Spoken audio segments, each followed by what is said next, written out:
विशेष प्रणाम करता हूं। मैं आप सभी जनता जनार्दन का हृदय से आभार व्यक्त करता हूं। साथियों, सासाराम की इस धरती के तो नाम में भी राम है। सासाराम। सासाराम के लोग जानते हैं भगवान राम और उनके कुल की रीति क्या थी।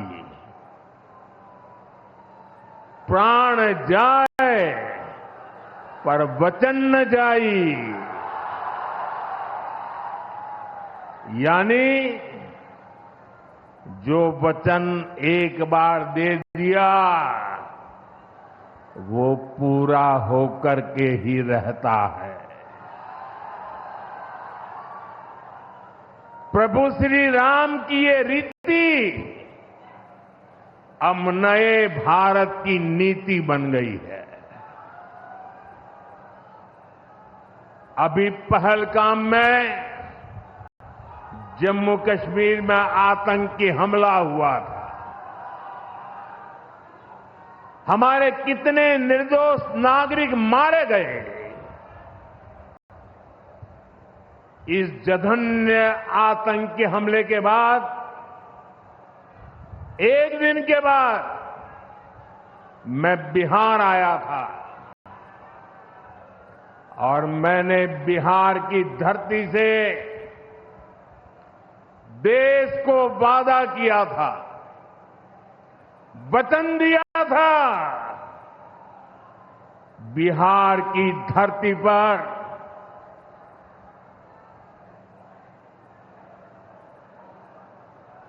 आंख में आंख मिलाकर हमने कह दिया था, आतंक के आकाओं के ठिकानों को मिट्टी में मिला दिया जाएगा।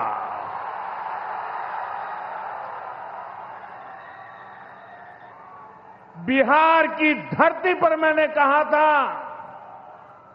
उन्हें कल्पना से भी बड़ी सजा होगी। आज जब मैं बिहार आया हूं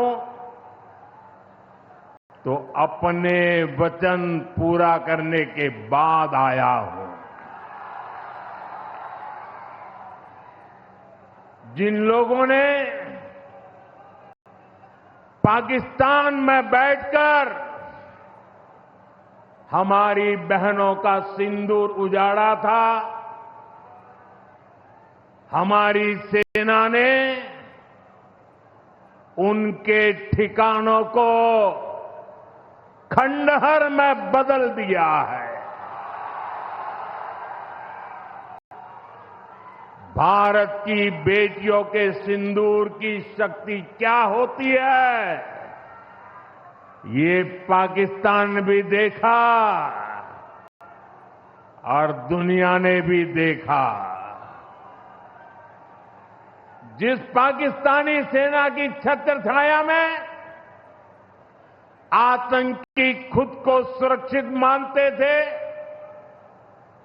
हमारी सेनाओं ने एक ही झटके में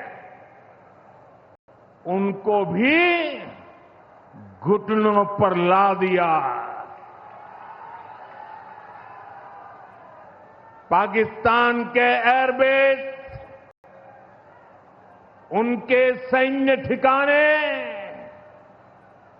हमने कुछ ही मिनट में तबाह कर दिए। ये नया भारत है। ये नए भारत की ताकत है। बिहार के मेरे प्यारे भाइयों बहनों, ये हमारा बिहार वीर कंवर सिंह जी की धरती है।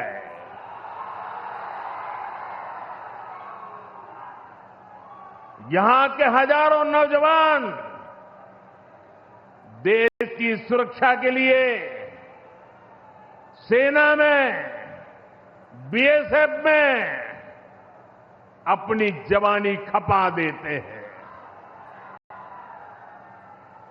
ऑपरेशन सिंदूर में दुनिया ने हमारी बीएसएफ का भी अभूतपूर्व पराक्रम और अदम्य साहस देखा है।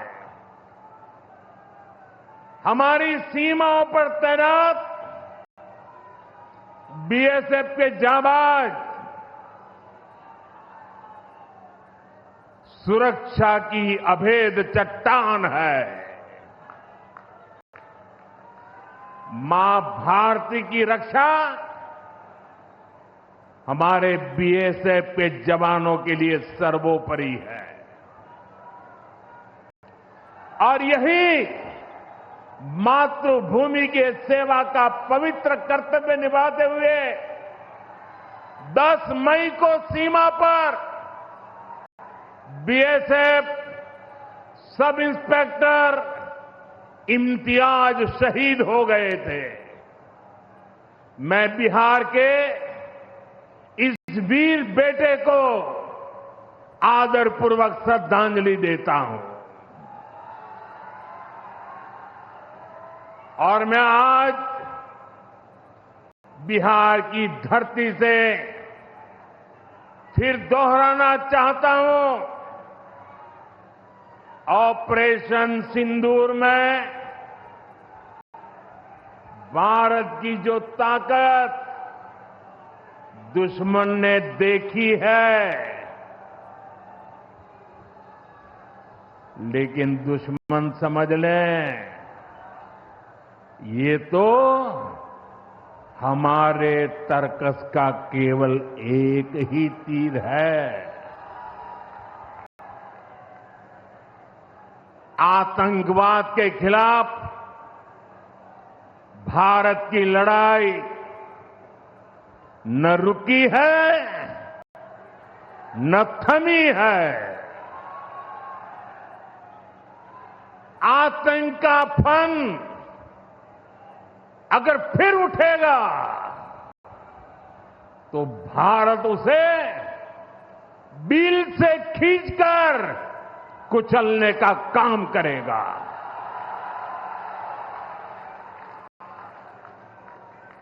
साथियों, हमारी लड़ाई देश के हर दुश्मन से है, फिर वो चाहे सीमा पार हो या देश के भीतर हो। बीते वर्षों में हमने हिंसा और अशांति फैलाने वालों का कैसे खात्मा किया है, बिहार के लोग इसके साक्षी हैं। आप याद करिए, कुछ साल पहले तक सासाराम, कैमूर और आसपास के इन जिलों में क्या हालात थे। नक्सलवाद कैसे हावी था, मुंह पर नकाब लगाए, हाथों में बंदूक थामे नक्सली कब कहां सड़कों पर निकल आए, हर किसी को ये खौफ रहता था। सरकारी योजना आती थी पर नागरिकों तक पहुंचती ही नहीं थी। नक्सल प्रभावित गांव में न तो अस्पताल होता था, न मोबाइल टावर, कभी स्कूल जलाए जाते थे, कभी सड़क बनाने वालों को मार दिया जाता था। इन लोगों का बाबा साहब आंबेडकर के संविधान पर कोई विश्वास नहीं था। नीतीश जी ने उन परिस्थितियों में भी यहां विकास की पूरी कोशिश की। 2014 के बाद से हमने इस दिशा में और तेजी से काम किया। हमने माओवादियों को उनके किया की सजा देनी शुरू की। हम युवाओं को विकास की मुख्य धारा में भी लेकर आए। 11 सालों की दृढ़ प्रतिज्ञा का फल आज देश को मिलना शुरू हुआ है। 2014 से पहले देश में 125 से ज्यादा जिले नक्सल प्रभावित थे। अब सिर्फ 125 से ज्यादा, अब सिर्फ 18 जिले नक्सल प्रभावित बचे हैं। अब सरकार सड़क भी दे रही है, रोजगार भी दे रही है। वो दिन दूर नहीं जब माओवादी हिंसा का पूरी तरह से खात्मा हो जाएगा। शांति, सुरक्षा, शिक्षा और विकास गांव-गांव तक बिना रुकावट के पहुंचेंगे। साथियों, जब सुरक्षा और शांति आती है तभी विकास के नए रास्ते खुलते हैं। यहां नीतीश जी के नेतृत्व में जब जंगल राज वाली सरकार की विदाई हुई तो बिहार भी प्रगति के मार्ग पर आगे बढ़ने लगा। टूटे हाईवे, खराब रेलवे, गिनी चुनी फ्लाइट कनेक्टिविटी, वो दौर अब इतिहास बन चुका है, पीछे छूट रहा है। साथियों, कभी बिहार में एक ही एयरपोर्ट था, पटना। आज दरभंगा एयरपोर्ट भी शुरू हो गया है। अब यहां से दिल्ली, मुंबई, बेंगलुरु जैसे शहरों की फ्लाइट मिलती है। बिहार के लोगों की लंबे समय से मांग थी कि पटना एयरपोर्ट के टर्मिनल को आधुनिक बनाया जाए। अब ये मांग भी पूरी हो गई है। कल शाम मुझे पटना एयरपोर्ट की नई टर्मिनल बिल्डिंग का लोकार्पण करने का सौभाग्य मिला है। ये नया टर्मिनल अब 1 करोड़ यात्रियों को संभाल सकता है। बिहटा एयरपोर्ट पर भी 1400 करोड़ रुपए का निवेश हो रहा है। साथियों, बिहार में आज हर तरफ 4 लेन और 6 लेन सड़कों का जाल बिछ रहा है। पटना से बक्सर, गया जी से डोभी, पटना से बोध गया जी, पटना, आरा, सासाराम, ग्रीनफील्ड कॉरिडोर, हर तरफ तेजी से काम हो रहा है। गंगा, सोन, गंडक, कोसी समेत सभी प्रमुख नदियों पर नए पुल बनाए जा रहे हैं। हजारों करोड़ की ऐसी परियोजनाएं बिहार में नए अवसरों और संभावनाओं का निर्माण कर रही है। इन प्रोजेक्ट से हजारों युवाओं को रोजगार मिलेगा। यहां टूरिज्म और व्यापार दोनों को फायदा होगा।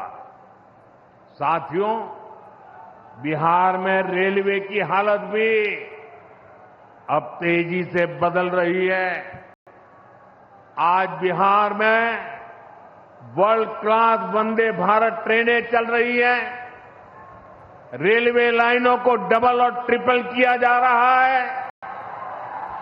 छपरा, मुजफ्फरपुर, कटिहार जैसे इलाकों में काम तेजी से चल रहा है। सोननगर और अंडाल के बीच मल्टी ट्रैकिंग का काम चल रहा है, जिससे ट्रेनों का आना जाना तेज होगा। सासाराम में भी अब 100 से ज्यादा ट्रेनें रुकती है। यानी हम पुरानी समस्याओं को भी दूर कर रहे हैं और रेलवे का आधुनिकीकरण भी कर रहे हैं। भाइयों बहनों, ये काम पहले भी हो सकते थे, लेकिन जिनके ऊपर बिहार को आधुनिक ट्रेनें देने की जिम्मेदारी थी, उन्होंने रेलवे में भर्ती के नाम पर आपकी जमीन लूटने का काम किया। गरीबों की जमीन लिखवा ली। सामाजिक न्याय की उनकी यही तरीके थे। गरीब को लूटना, उनके अधिकारों को लूटना, उनकी मजबूरी का फायदा उठाना और खुद राजाशाही की मौज करना। बिहार के आप लोगों को जंगल राज वालों के झूठ और धोखे, उससे आगे भी सावधान रहना बहुत जरूरी है। साथियों, बिजली के बिना विकास अधूरा है। जब बिजली होती है तो औद्योगिक विकास होता है। जब बिजली होती है तो जीवन आसान होता है। और 21वीं सदी तो टेक्नोलॉजी से दौड़ने वाली सदी है। इसलिए डगर डगर पर बिजली की जरूरत रहने वाली है। बीते वर्षों में बिहार में बिजली उत्पादन पर बहुत जोर दिया गया है। आज बिहार में बिजली की खपत 10 साल पहले से 4 गुना हो गई है। नबीनगर में एनटीपीसी का बड़ा पावर प्रोजेक्ट बन रहा है। इस पर 30,000 करोड़ रुपया खर्च किए जाएंगे। इससे बिहार को 1500 मेगावाट बिजली मिलेगी। बक्सर और पीर पैंती में भी नए थर्मल पावर प्लांट शुरू हो जाएंगे। भाइयों बहनों, अब हमारा ध्यान भविष्य की ओर है। हमें बिहार को ग्रीन एनर्जी की ओर लेकर जाना है और इसलिए कजरा में सोलर पार्क का निर्माण भी हो रहा है। पीएम कुसुम योजना के तहत सौर ऊर्जा से किसानों को कमाई के विकल्प दिए जा रहे हैं। रिन्यूएबल एग्रीकल्चर फीडर से खेतों को बिजली मिल रही है। हमारे इन प्रयासों का असर है कि यहां के लोगों का जीवन बेहतर हुआ है। महिलाएं खुद को सुरक्षित महसूस कर रही है। साथियों, जब राज्य में आधुनिक इंफ्रास्ट्रक्चर आता है तो सबसे ज्यादा लाभ गांव, गरीब किसान और छोटे उद्योगों को होता है, क्योंकि वो देश विदेश के बड़े बाजारों से जुड़ पाते हैं। प्रदेश में नया निवेश आता है तो नए अवसर बनते हैं।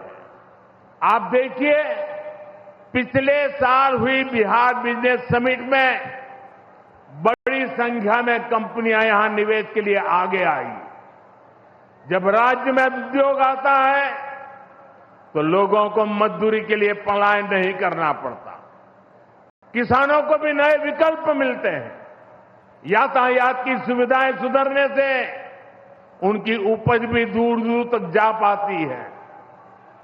भाइयों बहनों, हमारी सरकार बिहार के किसानों की आय बढ़ाने के लिए लगातार काम कर रही है।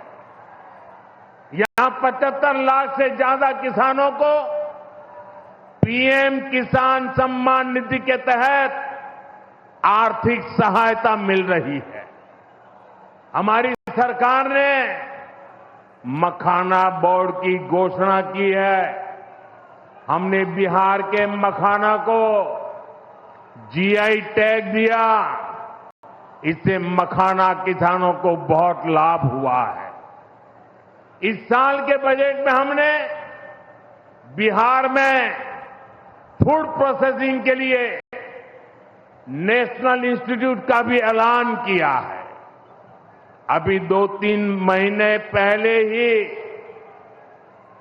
कैबिनेट ने 2-3 दिन पहले ही कैबिनेट ने खरीफ के मौसम के उसके लिए धान समेत 14 फसलों की एमएसपी को बढ़ाने को मंजूरी दी है।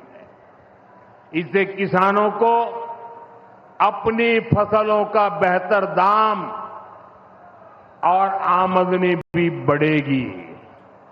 साथियों, जिन लोगों ने बिहार को सबसे ज्यादा ठगा, जिनके दौर में बिहार के गरीब और वंचित तबके को बिहार छोड़कर जाना पड़ा, आज वही लोग सत्ता पाने के लिए सामाजिक न्याय का झूठ बोल रहे हैं। दशकों तक बिहार के दलित, पिछड़ों और आदिवासियों के पास शौचालय तक नहीं था। दशकों तक हमारे इन भाई बहनों के पास बैंक में खाता नहीं था। उन्होंने बैंकों में उनके लिए तो एंट्री बंद थी, दरवाजे तक भी घुसने नहीं दिया जाता था। दलित और पिछड़ा वर्ग के ही सबसे ज्यादा लोग झुग्गी झोपड़ी में जीवन गुजारा करते थे। उनके पास पक्का घर तक नहीं था, वे बेघर थे। करोड़ों लोगों के सर पर छत तक नहीं थी। मैं आपसे पूछता हूं, बिहार के लोगों की ये दुर्दशा, ये पीड़ा, ये तकलीफ, क्या ये कांग्रेस और आरजेडी का, क्या यही सामाजिक न्याय था? गरीबों को इस प्रकार से मजबूरी में जीने के लिए सारी नीतियां बनाने के आदी लोग। साथियों, इससे ज्यादा अन्याय कोई नहीं हो सकता है। कांग्रेस और आरजेडी वालों, इन्होंने कभी दलित, पिछड़ा की इतनी तकलीफों की चिंता तक नहीं की। ये लोग विदेशियों को बिहार की गरीबी दिखाने के लिए घुमाने लाते हैं। अब जब दलित, वंचित और पिछड़ा समाज ने कांग्रेस को उसके पापों की वजह से छोड़ दिया है, तो इन्हें अपना अस्तित्व बचाने के लिए सामाजिक न्याय की बातें याद आ रही है। भाइयों बहनों, बिहार में और देश में सामाजिक न्याय का नया सवेरा एनडीए के दौर में दिखा है। हमने गरीब तक जीवन से जुड़ी मूलभूत सुविधाएं पहुंचाई है। हम इन सुविधाओं को 100% लाभार्थी तक पहुंचाने के लिए काम कर रहे हैं। 4 करोड़ नए मकान, 3 करोड़ बहनों को लखपति दीदी बनाने का मिशन, 12 करोड़ से ज्यादा घरों में नल का कनेक्शन, 70 साल से अधिक उम्र के हर बुजुर्ग को 5 लाख रुपए तक का मुफ्त इलाज, हर महीने मुफ्त राशन की सुविधा। हमारी सरकार हर गरीब और जरूरतमंद के साथ खड़ी है। साथियों, हम चाहते हैं कि कोई भी गांव छूटे नहीं, कोई भी हकदार परिवार सरकार की योजनाओं से वंचित न रह जाए। मुझे खुशी है, इसी सोच के साथ बिहार सरकार ने डॉक्टर भीमराव अंबेडकर समग्र सेवा अभियान शुरू किया है। इस अभियान में 22 जरूरी योजनाएं एक साथ लेकर सरकार गांव-गांव, टोला-टोला पहुंच रही है। हमारा लक्ष्य है हर दलित, महादलित, पिछड़े, अति पिछड़े, गरीब के घर तक सीधे पहुंचना।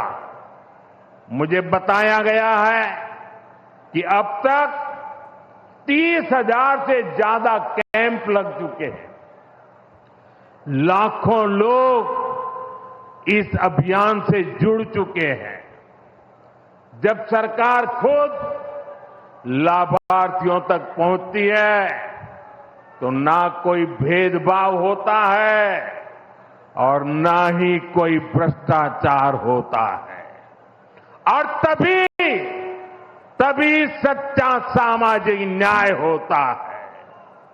साथियों, हमें हमारे बिहार को बाबा साहब आंबेडकर, कर्पूरी ठाकुर, बाबू जगजीवन राम और जेपी के सपनों का बिहार बनाना है।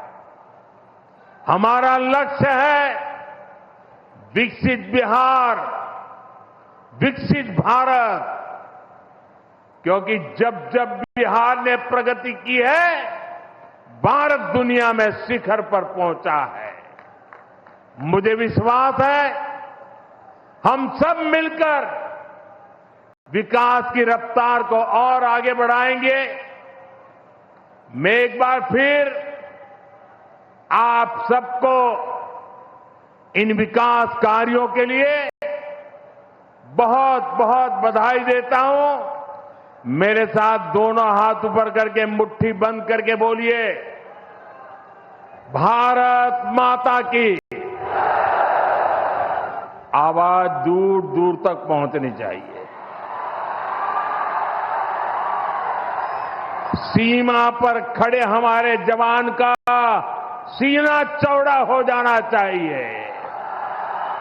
भारत माता की, भारत माता की, भारत माता की।